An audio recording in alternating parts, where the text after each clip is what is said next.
What are the Rangers exactly getting with this version of Nathan Eovaldi?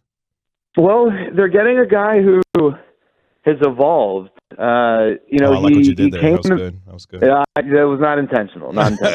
He came into the league as a hard-throwing, fastball-riding, kind of I'm from Texas, Nolan Ryan-esque pitcher who, yes, happens to be from Alvin, Texas, just like Nolan. But his fastball, he still throws hard. I think his fastball last year averaged around just under 96 miles an hour. There's nothing wrong with that. But his fastball got hit around, with relative ease, especially compared to, past years. He's a guy who now has a pretty varied repertoire. He throws 5 different pitches at least 10% of the time. Some guys throw 5 pitches, but they only throw this one pitch like 3%, and then this pitch they'll throw like 8% and only to righties or something. He throws his pitches, and that's where he has success. He uses the velocity in his fastball to set up the other pitches, but where he has success is the curveball that he uses now. And, there are not a lot of pitchers who throw splitters, and, he'll mix that in there, and he does a good job with that. So he still throws hard, not as hard as he used to. He still throws hard, but I think just from like a strategic standpoint, his success comes less from blowing people away with his fastball, more from mixing up his pitches. And then just from like a statistical production standpoint, he made 20 starts last year, and he was pretty competitive in those starts, just under a strikeout per inning. But 2 years ago, 2021, he led the American League in FIP, fielding independent pitching, which is a stat that a lot of front offices use to evaluate pitchers. I'm not going to bore you and explain it, but just know it's something that 30 teams in the league, 30 front offices, they all look at that stat. And he led American League starters in that. So it's not like he's so far removed from being outstanding. And last year he was pretty good. It's just if he can stay healthy, I think the Rangers have a guy who is going to be a really good kind of middle of the rotation, maybe upper end of the rotation pitcher. Jared, speaking of which, it was inflammation in his back as well as his throwing shoulder last year, which is the reason why he spent some time off the field. Is that problematic? Is it chronic with him? How big of a worry is that going into this season? Yeah, so a few things.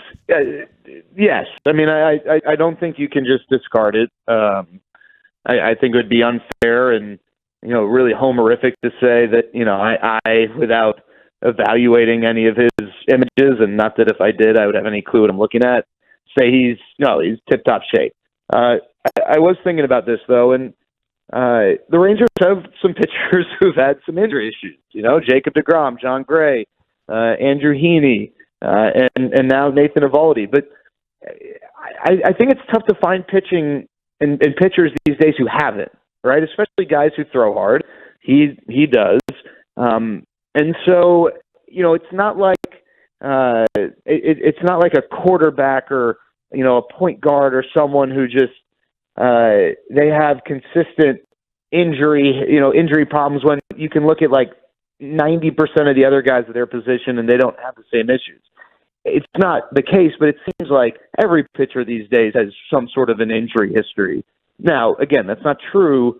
But with Nathan Eovaldi, what I'd say is, again, I think like with Jacob deGrom, Keith Meister, who's the Rangers team orthopedic, is very familiar with Nathan Eovaldi, over the last several years. From my understanding, just like Keith Meister was the one who oversaw Jacob deGrom's arm stuff, he's had an involvement in Nathan Eovaldi's. And so when your team orthopedic's the guy who's, been familiar with that player for a number of years, that probably makes you feel a little better. Can't predict anything, can't guarantee anything, but he's got as good of an understanding of the inner workings of Nathan Eovaldi from that standpoint as anyone. So, and the other thing too, Will, is that it's a 2-year deal, and that doesn't apply to Jacob deGrom. So I understand why there are concerns there. But with Nathan Eovaldi, it's a 2-year deal, and you mentioned the third year, vesting option. But if he's not healthy, it's a 2-year deal, and it's not like you're handcuffed for 6-7 years with that sort of a risk. And you know what? I was just fingers crossed that if they do miss some time, they just don't do it at the same time. Because when these guys, just like with deGrom, when he is off the injury, coming off of that, he's still pitching pretty much up to his norms, as far as his career numbers. Yeah, no, you're right. Listen, the reality is these 5 guys in the rotation, they're not all going to make 30 starts. They're not all going to make, it'd be awesome if they all made 25 starts. It's not unfathomable, but it's not likely. Your hope is that when they are on the mound, they're as advertised, and, you'd like for them to make 20-plus starts, and I think you'd like for them to be ready to go in September, if this team's playing meaningful games then, which I think that with each move they make increases the chances of that, being a probable scenario. So, and it goes back to what we said last segment when, I was dealing with the Odyssey phone issues, was, they're protected, right? They've got depth. So Nathan Eovaldi goes down. You still have DeGrom, Gray. By the way, John Gray, I think, is a lot better than people are giving him credit for. Mm-hmm. He just, he had injury issues last year, but that hasn't been like a major problem in his career. But you still have Gray, DeGrom, Martin Perez, and Andrew Heaney. And if let's say Heaney and Eovaldi go down, the rotation, the threesome of DeGrom, Gray, and Perez, that's really good. So they're protected. They've got depth, and then again, they've got horses coming in the farm system. But now there's just not a lot of pressure for these guys to be ready to go at any time this year. Dude, thank you, by the way, for hanging with us through all this stuff. Yeah. We really appreciate it. Look, you and I have had long discussions about where I am with Major League Baseball. It's just impossible not to get excited when these types of things and organizations do things like this and really go for it and bring in players like this. Guys, there's no doubt that blind spending is not the way to win. And we've seen it across several sports, several franchises. I don't believe this to be blind spending for spending's sake.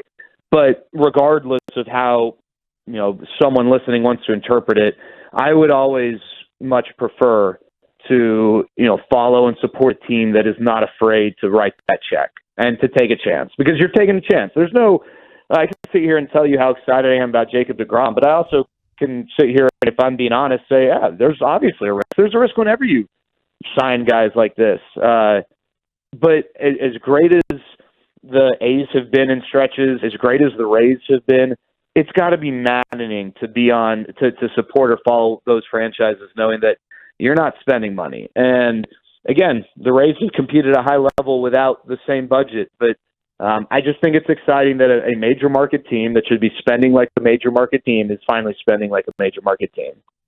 Well, Jared, appreciate the time. Taking a chance on love. Yeah, as I like to say, when it comes to sports, scare money don't make money. And clearly Ray Davis has embraced that sentiment. Thank you, brother. Quite often, man. Appreciate it. Wait, I got to answer the question. Oh, yeah. Right. Yeah, go ahead.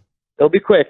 So, I'm thinking like when I'm done playing basketball, I play basketball a few times a week in the morning, and my knees aren't totally killing me afterwards. I get pretty excited about that. But where I'm really excited is in the morning when I have to now sit down to put my shoes on because my back is just sore. I'm getting old.